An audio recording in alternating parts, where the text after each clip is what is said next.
Hi, and welcome to That's What She Said, the podcast where Gen X women share the insights, stories, and hard earned wisdom that can help Gen Z women navigate life, work, and everything in between. We talk about the stuff no one tells you: success, setbacks, pleasure, power, and then everything else. So you can own your choices and create a life on your own terms. So let's dive in. There's this pressure a lot of women feel early on to be likable, easy to work with, not too much, to keep your head down, to wait your turn, to trust that if you just work hard enough, someone's going to notice. And then they don't. And when you look around, the people getting ahead aren't always the most qualified. They're the ones who speak up, the ones who are known, the ones who've built the right relationships. And if no one ever taught you how to do that, it can feel like you're missing a playbook everyone else got. My guest today, speaker, author of This Shit Works, an expert on networking, Julie Brown, she didn't have a playbook either. She spent 17 years in construction, in rooms where she had to figure it out in real time, how to hold her ground, build credibility, and create relationships that actually opened doors. What I love about Julie is she identifies herself as a professional nonconformist because she stopped waiting for permission to be seen. Because what she figured out is something a lot of women learn the hard way, that being good at what you do is not enough. You have to be seen, you have to be heard, and you have to be willing to back yourself, even when it feels uncomfortable. So if you're still trying to figure out how to do that without becoming someone you're not, this episode is for you. Julie, I'm so glad you're here. I'm so glad I'm here too. And of course, we met through networking years We ago. did. It's how the world turns, it's how my world turns. Yes, absolutely. So I'm curious, when you look at younger women entering the workforce today, where do you think they're still playing small instead of building that visibility and the relationships they actually need? You know what? It's not just younger women in the workforce. It's not just Gen Z. I I work with women who are in college all the way up to women who are like, I'm trying to figure out what my next career is. I'm done with this career that I've done for 30 years. I want to know what my next career is. I would say the biggest thing that I think holds people back is not understanding or believing in the value they bring into every room, no matter what their Yeah. age is. And I say no matter what their age is because when I'm coaching younger women and talking to younger women, they think they're too young to be able to go in and have conversations and talk about their experience because they don't think they have enough of it. And then quickly, this just happened to me. I had two women reach out to me recently who are like, I go into rooms and now I feel like I'm the oldest woman in the room and I don't know what my value is in that room. And I'm not exactly sure why we're placing all of our value and all of the wonders of what we can bring to conversations and to situations based on our age. So I think that is one of the biggest things that I see. And I teach people how to not have their age affect their value. I just turned 50 last month. And I'm still every day teaching it to myself that I'm not on the back nine. I'm not in the last part of my life. Like No. I still have so much to offer. My first 50 years are knowledge. And I'm so excited about what I can do with that knowledge into my next years. Agreed. Absolutely. Now, the interesting part about your whole journey and progression is that the first part of it began in construction, Yeah. which isn't exactly known for being welcoming to women. Mhm. So, what was it like walking into those environments early on? Okay, so I started in construction last century. So in 1999, I was 24 years old when I started in construction. So for a little bit of explanation, I worked in architecture, engineering, and construction through the 17 years. So it wasn't just construction, but again, heavily male populated Yeah. industries. The construction world now to this day in 2026 is only 10.8% women. Oh. It's even less if we look at the actual physical labor of construction. So on the job construction is much less than 10%.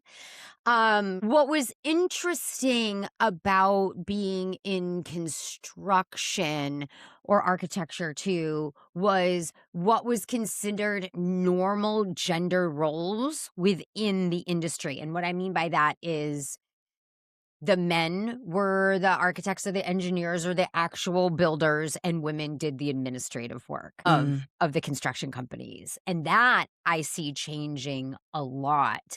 My husband is an architect, and he used to teach at an architecture school here in the city, and the last couple years of his teaching, the gender breakdown for the architecture school was more women architects than men architects. It's So awesome. there things are starting to change, but I think that was the biggest thing was like, oh, there was female jobs in construction and then there was the more normal traditional male jobs and that is changing, but very much even though I was in construction, I was always surrounded by women because we were doing marketing and business development and the admin work. So even though I was in a heavily male dominated industry, I still had a group of women around me.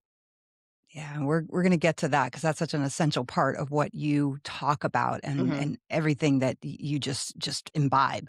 Mhm. But for a woman, I wanna walk away from this idea of walking into these intimidating environments, especially work Mhm. environments. Mhm. What do you think actually matters more, proving themselves immediately or building relationships? That's a great question. That is a great question.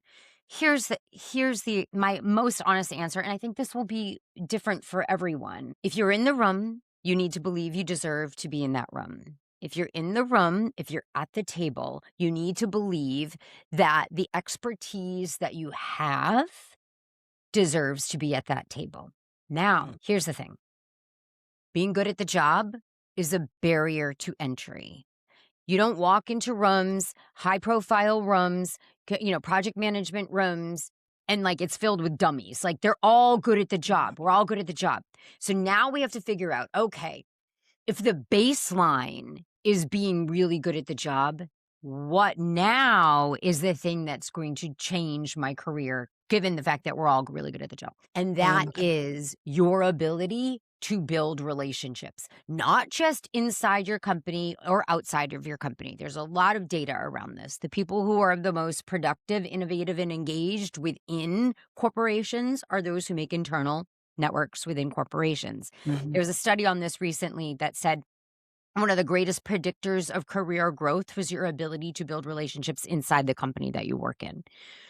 We already knew that external networking was going to affect our relative performance. Relative performance can be broken down in three main factors: how much we get paid, which is super important because I like money, what are the promotions we get over the course of our careers, and how well known we are for our expertise within our industry. We already knew that external networking was going to affect that. It was going to be higher rate of performance.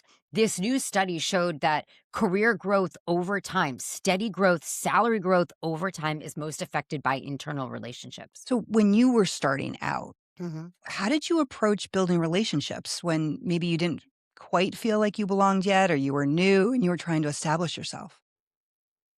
I'm not sure Mm. I didn't feel like I belonged. I I don't wanna make this an introvert versus extrovert thing, but I was extremely extroverted No, I don't believe it, in Julie. an introvert-rich environment, Yeah. which was good and bad because the people who appreciated somebody who was like, "Why is it so quiet in here? Why don't we talk to each other?" loved the fact that I brought that energy to the office. And then there were people who were like, "She is too much. Like what is her deal?" So it was weird being extroverted in a very introverted environment. There were people who absolutely loved it and wanted me to be on their teams because they knew if I was on the team, we would have better conversations. The problem solving would be better because we had a greater sense of trust and jocular language and all the things that help teams play better. And then there are people who are like, I can't be in the same room with that woman. She is too loud. So how did you work to build the relationships? Not only with the people who wanted to be with you, Mm. but maybe even more importantly, the people who thought you were too much. Well, here's the thing. Relationships just take time. And if we look at the science of friendship, now I'm not saying you got to be friends with everybody in the office. I wanted to be friends with everybody in the office because I understand that I'm going to be happier and more productive if I have friends in the office. But if we look at the actual science of relationship building and of particularly of friendship building happens when we have repeated Mhm. time with people over a course of time. So understanding that when we are repeatedly with each other, when we repeatedly have experiences together, friendship will blossom. And so when people didn't take to me at first, I wasn't upset about it. I wasn't like, why doesn't Bob like me? Like what I understood was the science of platonic friendships is that they grow over a course of time. And as long as I was working on building relationships and building friendships, it didn't matter to me how long it took for them to grow and to blossom. Some were faster, some were slower. So, when we're looking at women, Mhm. do you think that there are some misconceptions that women hold around networking or misunderstandings, things they don't realize about networking in their careers? Sure. I mean, I think it's not even just gender specific. But I think a lot of people think of networking as sort of like a dirty thing that you do, that it's like you go out there and you meet people and you shove business cards in other people's hands and you hope you get something and you're constantly asking for things. Like that is the common misconception of networking, that we're constantly out there asking and like mooching off of people, Selling, yeah.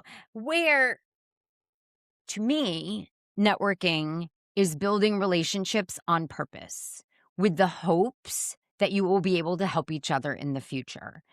And I don't only network to gain, I network to give. Number one, because I think karma's a babe. And number two, I believe in the reciprocity reflex. I Mhm. believe that if I give to others, they will want to give to me as well when it is appropriate and time. I 100% agree with that. So, when you're doing that, how do you tap into that Mhm. desire to help and let that lead you? Is there some way to make sure that is Mhm. the foremost goal Yeah. in your interactions? You can't network effectively from a place of want. So what Mm, happens, I see people, they network, they lose their job. Okay. And immediately they're like, oh my God, I got to network. They're networking from a place of want. Or they're not making whatever quota, sales quota, or whatever they have to do. And they network from a place of want and need and desperation. mhm. That will never work. What we need to understand is that if we network from a place of hoping for future prosperity down the line, that is great. We are going to be a symbiotic relationship. We are going to help each other. You have to start networking before you need anything. People always say to me, like, well, I don't know why I would network. I don't need anything. I was like, it's the best place to start networking Right. is when you can be the person who offers something to somebody and you don't need Mhm. anything in return yet. So network before you need anything because inevitably, listen, life is dirty and messy and shit's going to hit the fan. It always hits the fan. Okay. Something's going to happen. You're going to have a need. You're going to have an ask. Mhm. When you have networked from a place of giving in advance, it's quite easy to go back to your network when you do have a place of want and desire. Love that idea. Network before you need to network. Yeah. Make the connections, make Yeah. the relationships. Because, I mean, when we think about even our personal lives, is it easier to go up to a stranger and ask a favor or a close friend who knows you really Right. well? And of course, it's the Right. close friend because of the relationship. So it Right. makes sense to start from that place. So if we're networking before we need it, Hmm. when we're actually doing the network, what does effective networking look like in real life? So there are no wrong people, but there are wrong rooms. And what I mean by that is if you're going to effectively network, you have to be strategic about where you network. So Most people network without a goal. They're like, "Oh, my boss told me to go to this networking event." Great. What's the goal of that event? Is it because you wanna meet a couple new people in your industry? Is it because you wanna learn something? Is it because you just wanna start seeing what it's like to network? So first, have a goal for your Uh, networking, okay? What do I want to achieve by networking? And then let that goal inform what events you go to, who you reach out to, whether you do things on LinkedIn. So people think networking is this like nebulous idea, like it's amorphous. It's not, it's very strategic. And when uh-huh. you do it strategically, you don't waste time, you don't waste energy, and you don't waste money being in rooms that aren't serving your goals. I always joke when I give keynotes that if every time I said, like, the studies suggest we'd all be hammered if we took a drink, um, because for something that seems so based on the human condition, which is Mhm. relationship building and networking and conversations and things like that. There's so much science that will inform that. So, the science that informs that is that what do you do is the number one hated question ever. What do you do is the number one hated question ever. The number two hated question is, how are you? And it is Mm. because how are you? Hi, how are you? Has no longer become a question. It's become a greeting. Hi, how are you? We don't care. We don't listen. We don't care. We don't expect Mhm. anybody to say anything but good. So we go to networking events, and the questions you will hear, the two most asked questions are, hi, how are you? Oh, what do you do? Yes. Number one hated, number two hated. This is why people hate networking, because they're like, oh, great, another question I hate to answer. Like, awesome. So if we're not gonna use those questions, what would you recommend? I would start asking people why they're there. Oh, have you been to this event before? Have you been a member of this association a long time? What is the greatest thing you love about this association? What took your attention today? What were you working on today? They can tell you what they were working on, which is different Mhm. than, oh, I'm a project manager. They're like, oh, I was working on this today.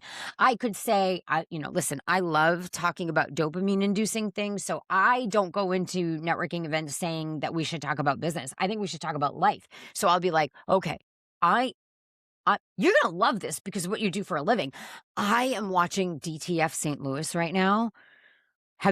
Robin, do you watch DTF St. I Louis? have started watching it. And so I would be like, one of my favorite actors is Jason Bateman, and he's in a show called DTF St. Louis right now. And it is crazy. Have you seen it? Did you watch I've Ozarks? Yeah, Did I've you watch watched, like like, the first 5 episodes, I think, so far. yeah, I've watched all 5 episodes, yeah, and then that guy who plays Floyd in DTF St. Louis, I would be like, "Oh, yeah, who's in it? Oh, did you ever watch Stranger Things? It's the cop from Stranger Things. Oh my god, my kids love Stranger Things." Like, then we're having this very human-centric conversation instead of a conversation that nobody wants to have.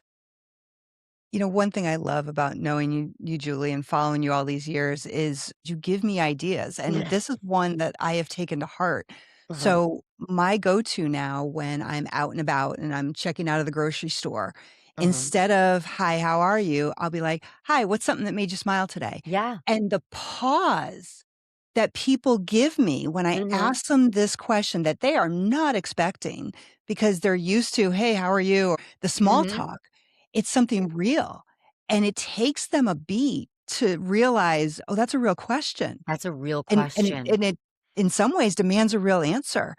And they pause and they Mhm. usually smile, and I Yeah. love that. It's been such a game changer for me. It actually makes stupid, mundane errands really Oh, fun. yeah. It's like, who am I gonna surprise next with Yeah. this question they're not expecting? And I it's call it's I fun. call those interactions with people single serving friends because I'm never gonna Mm, see them.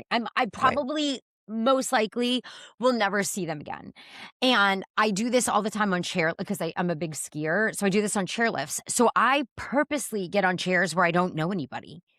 And then the first thing I say is, "Okay, what was a good trail you did today?" And they're like, Mhm. "Oh, I haven't gone out yet." And I'll be like, "Oh, okay. So you just got here? Are you from here? Do you have a house here?" Like blah blah blah. Like all this and so I know a chairlift is like 8 minutes or 12 like whatever. I have so much time to have a single serving friend, and then Mhm. inevitably we get off and we're like, "Oh my god, have the best day." Whatever. Like love single serving conversations. Why? You know what? Take a drink because there are studies that show that minor inconsequential interactions with strangers helps release like happy, neurotransmitters in our brain and makes us happier.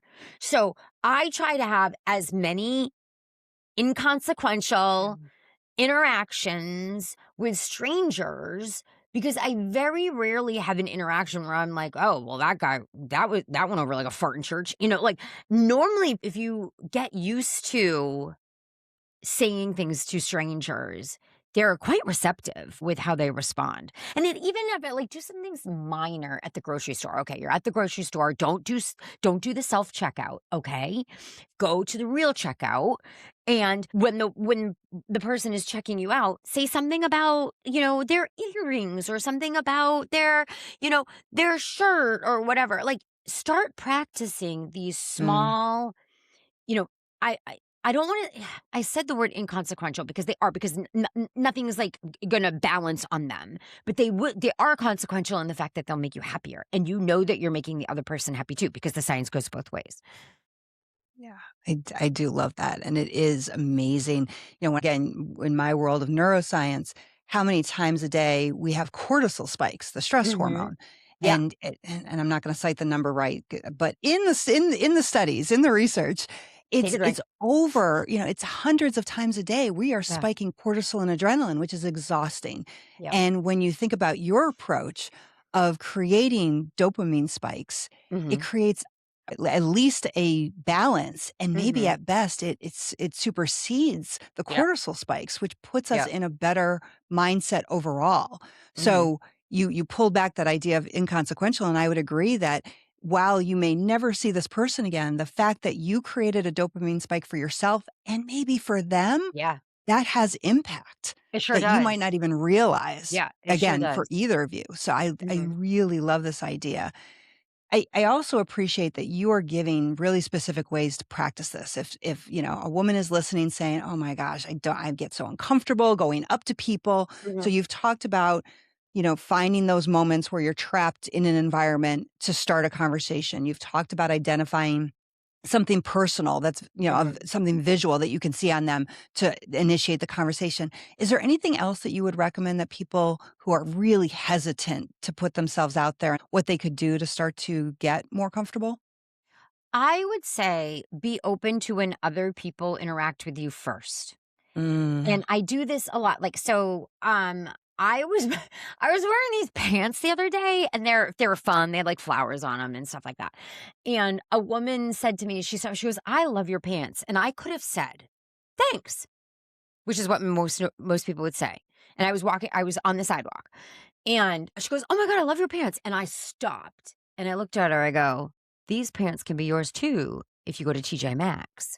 And she goes, "You got those at TJ Maxx?" And I was like, "Yeah." And then we stood there and talked Mhm. about like, "Oh, sometimes you can find great things at TJ Maxx, and this is the best TJ Maxx in these 3 towns." Like, like we had Right. this very fun interaction which never would have happened if she said, "I like your pants," and I said, "Thanks." It's almost like the improv yes and, you know? So you obviously have stopped waiting for people to notice you or seeing the value of your work because you Mhm. decided to really show up and be there. Mhm. And part Mhm. of that is defining yourself as a nonconformist. And you knew I'd get back to this because I Mhm. love this so much.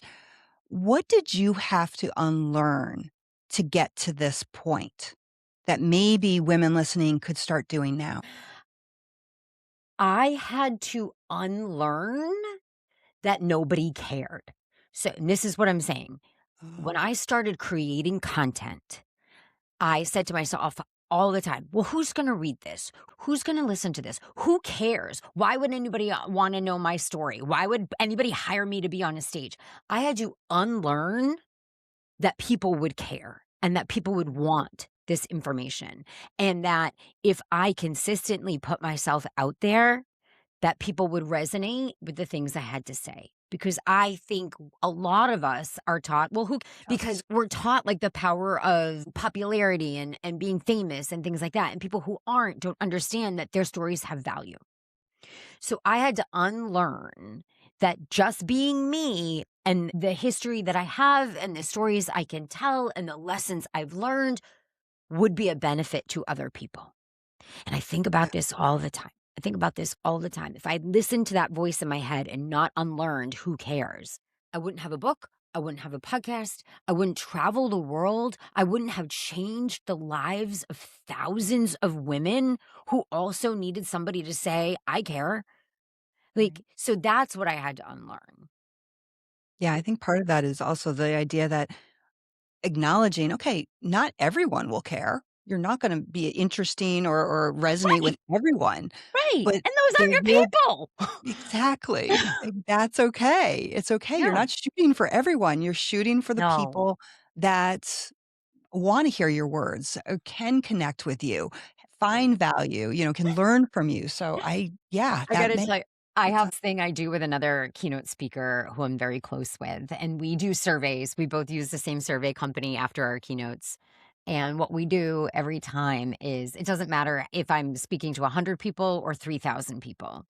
There the survey question is, "Do you wanna hear Julie again?" And it's like, "Yes, definitely. Yes, probably," and then, "No," like, "Never." Like, there's always, like, a never option, and we take screenshots of it, and it's just 1. It's 1 never out of 1,000 or out of Right. 300 or whatever. There's always 1 who's like, "No, I never wanna hear her again," and Mhm. we send it to each other, and we just put the text message, "Not for everybody." But I am for the 999 Right. other people, but not for that one. And guess what? Not my people. I love the strategies to get around that because you and I both know that human nature, and I will say, I think more so with women in my experience and my interactions, you get that one negative Mhm, or that handful of negatives, and mhm. that's where your fixation goes. That's, what sticks in your head. Yeah. So you use your network, that one close person, to bring Mhm. humor into it and remind your brain because that's a hard thing to get past that, "Oh my god, I that person really hated me," or whatever it might be. Yeah. How else do you pull yourself out of that? Well, it's why most creators don't read the comments. Mhm. Like, but I do read the comments and then I make fun of them. Like, I remember I gave Me this keynote and too. like, oh my God, I gave this keynote. This was early on.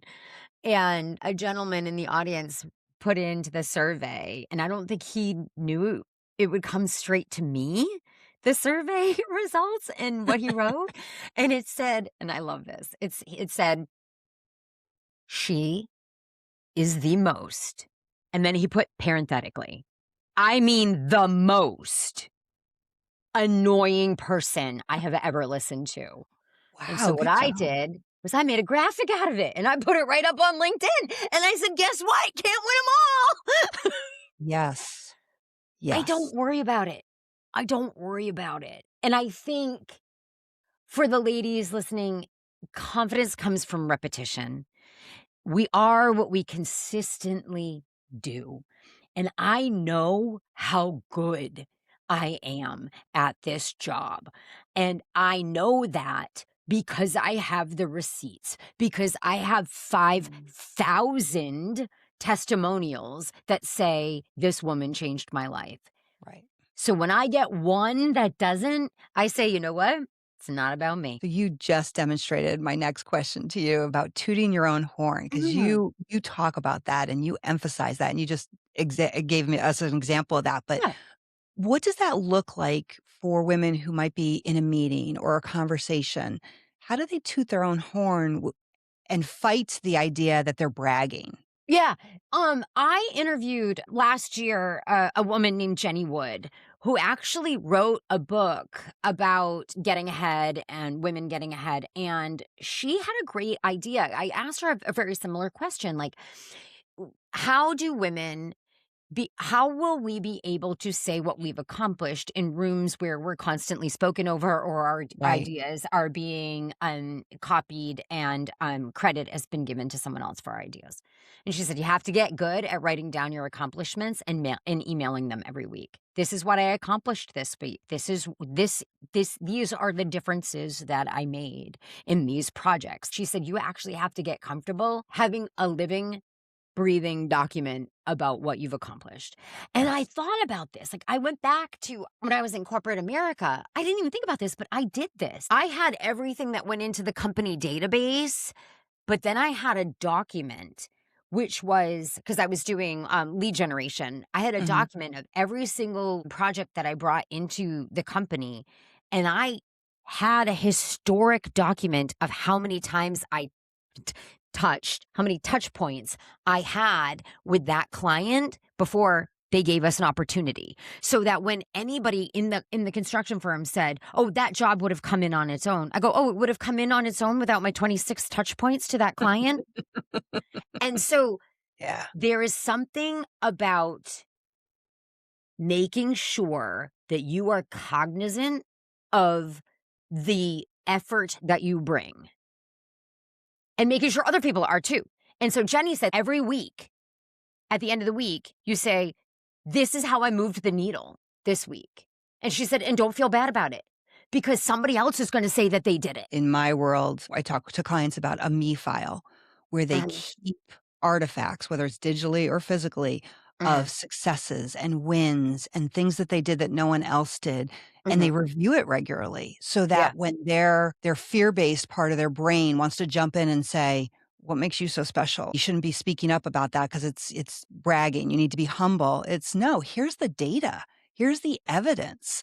This isn't anecdotal. This is actual facts of why I'm amazing, and I think that changes everybody it. needs an ooga horn. Like, remember the old horn? Ooga, ooga. Like, everybody needs one of those at their desk. And when, like, you're like, damn it, I just did, like, blow that fucking horn, okay? Because Yeah. guess what? You're going to wait for somebody else to blow your horn for you? Like, start blowing your damn horn. Yes. Yeah. Do you think you did that early on, or is that something you learned to do? I think it's something I learned. I think we are taught that if we do a really good job and keep our head down, somebody will notice our hard effort. They're all so busy doing their own job. You think they're going to notice how good you are at your job? Right. Blow the ooga horn. I love that. I need a t-shirt that says that. But if you've also networked, ideally, you would hope you'd also have people around you, particularly as women, who Mhm. would also blow your, ayuga huh, what did you say? Ooga. Awooga, thank you, horn. Um, So, you know, what do you you should take a drink because there's some studies behind I wish there's we had done that. there's some studies behind gender differences in networking and how men need one network, one big, bold, beautiful network. Women need two networks. We need a diverse, big network, and then we also need a smaller network of women who understand our value, say our names in rooms full of opportunities, who will blow our auga horn for us, and that's been proven that women, we need a big diverse network, but we also need a smaller network of female supporters. It almost becomes like your board of directors that you A could little go bit. to and It's funny. I was thinking about this morning because I talk about you are the average of the five people you spend the most time with. I talk about Mhm. that a lot in my keynotes in how we're designing our networks and our relationships around us.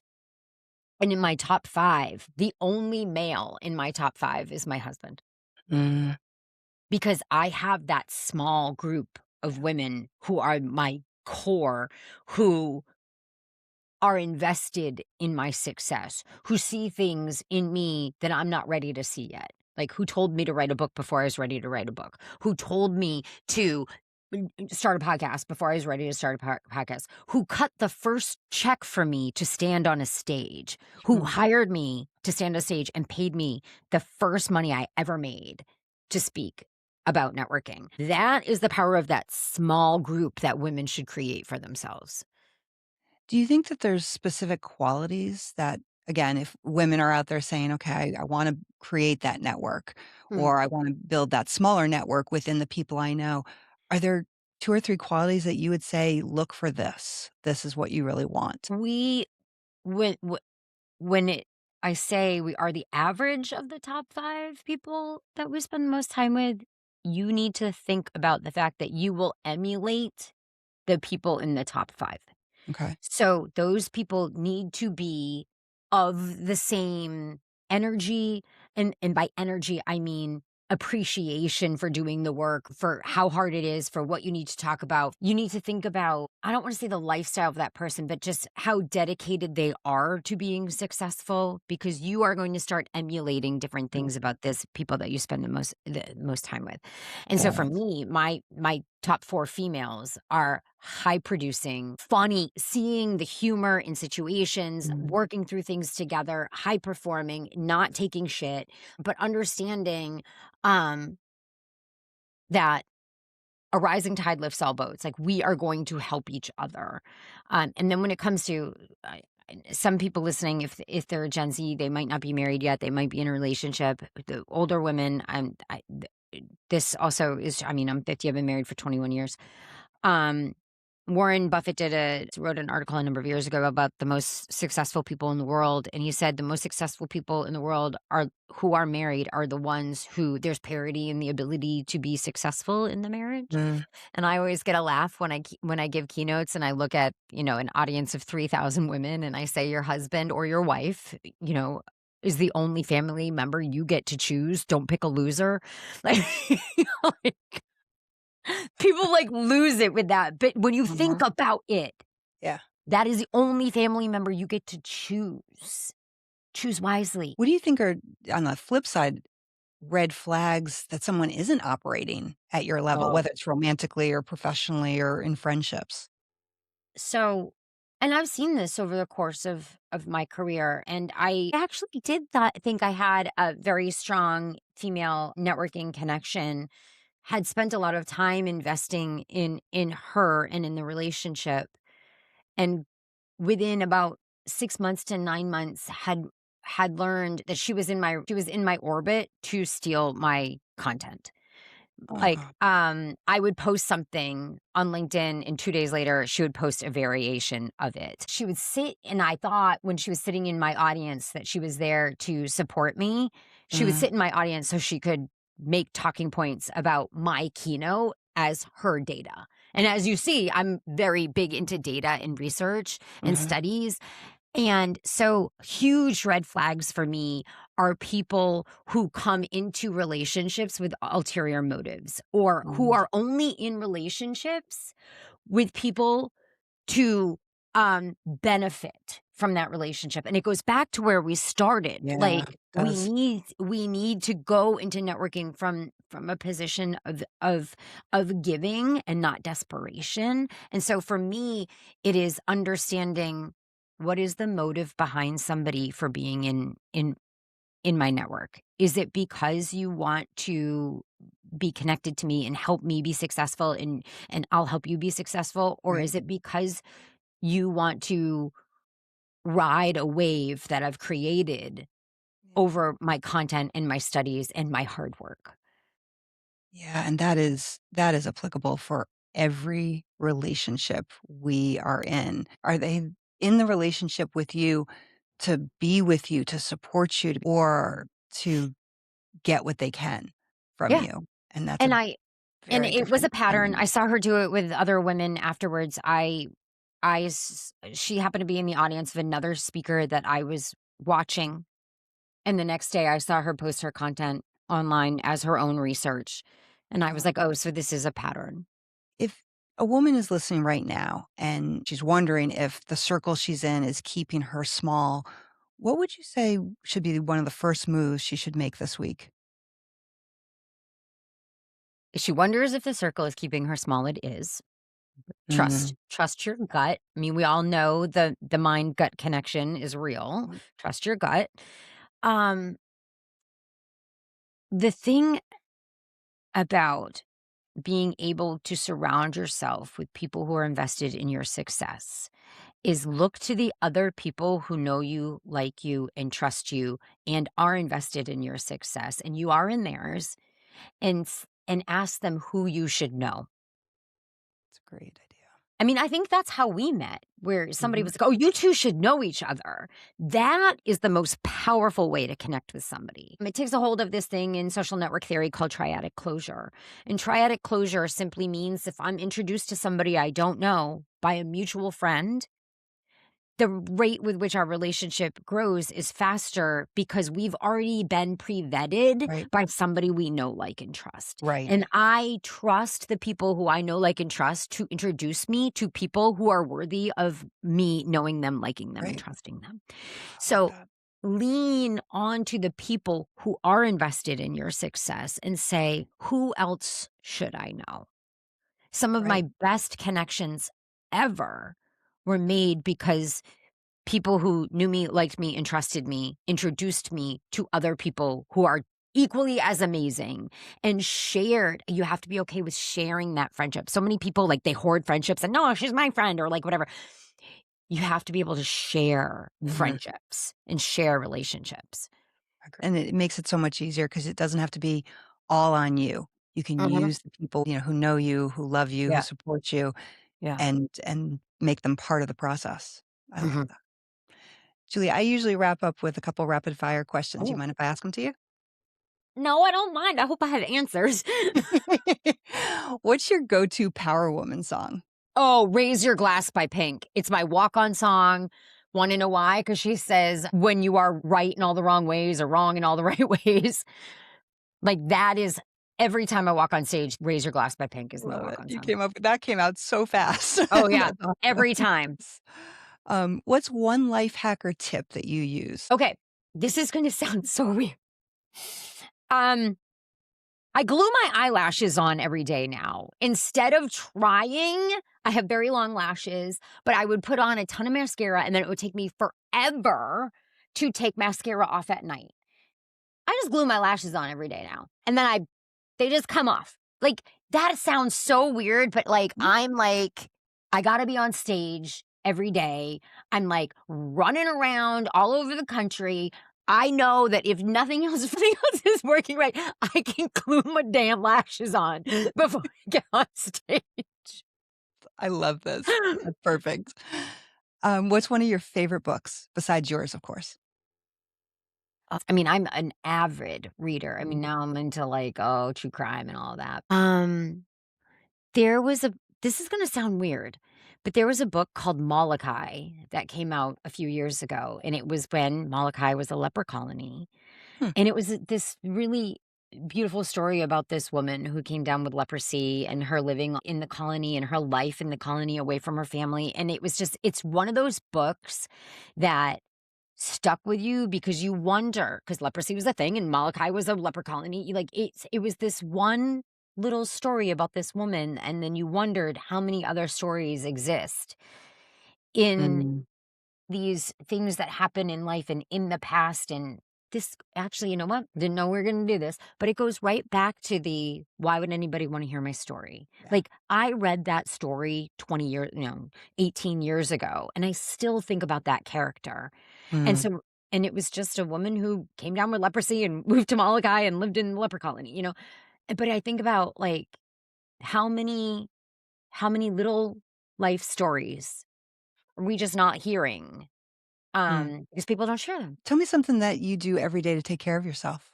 I run every day. I run every Okay. day. So now I'm oh, okay. So I run every day. I've always been a runner. I started running in college. I've run the Boston Marathon 3 times. I run every day because I will not meditate, but I got to get some of this energy out some ways. But do you know what I just signed up for? I signed up for my first High Rocks race because I turned 50, and women who are of Gen X now, we have to incorporate a lot of strength training. It's very big. We should be having protein and strength training during perimenopause and menopause. But I was never going to give up running because I love running. But now this High Rocks, for anybody who doesn't know, it's an interval race. You run and then you do weighted activity run, weighted Oh, activity, cool. 16 intervals, 18 1 kilometer runs, and then 8 weighted stations. And I am in love with it. I'm in love with it. I love tossing shit around and throwing wall balls and I love it. So running is this very sort of like smooth meditative thing. And then I'm like, I get to toss this ball in someone's face. Like I love it. So that's what I'm doing for myself lately. That's great. And walking the dogs every day. Dogs make me happy. And then what's something you're looking forward to next? Oh, well, I'm looking forward to my High Rocks race in Yeah, I was about October. to say, I would imagine. Yeah, I'm very much looking forward to my High Rocks race in October. Um, I'm an avid traveler, so I'm always looking forward to my next vacation. In November, I'm going to St. Lucia, which I've been to before, but I'm very much looking forward to doing having that vacation and to planning the other. This is what people don't know. Like, there's this thing, and we talked about serotonin and dopamine. You get almost as much serotonin and dopamine planning a vacation as you do going on it. So start Yeah, planning vacations. Like, start having like a board of this is all of the shit I want to see, and like plan vacations because I good idea. absolutely love planning my next vacation. I'll plan my next vacation while I'm on vacation. It's 100% true. Oh, Julie, I cannot thank you enough. I really I just was looking forward to talking with you, and your energy is always so contagious, and that you were so willing to offer your experiences to the women who are building their lives in this world is Mm. truly, truly generous, so thank you. I'm gonna be sure that we add more details about your amazing book, This Shit Mhm. Works, and where to follow you in the show notes for all our listeners. And to all of you listening, take what you heard today, carry what matters, and please pass the wisdom forward because when women speak, the world changes. Thanks for listening and see you next time on That's What She Said. Follow That's What She Said on social media on Instagram, TikTok, and YouTube. That's What She Said is created, hosted, and executive produced by Dr. Robin Buckley. Our Senior VP of Productions and Content Strategy Consultant is Dr. Tom Grabowski. Jordan Gilbert is our show's Marketing and Creative Content Specialist. Senior Producer is Quentin Sukup. And remember to keep the conversation going. Subscribe wherever you get your podcasts, whether you're a woman who's lived it or a woman who's building it.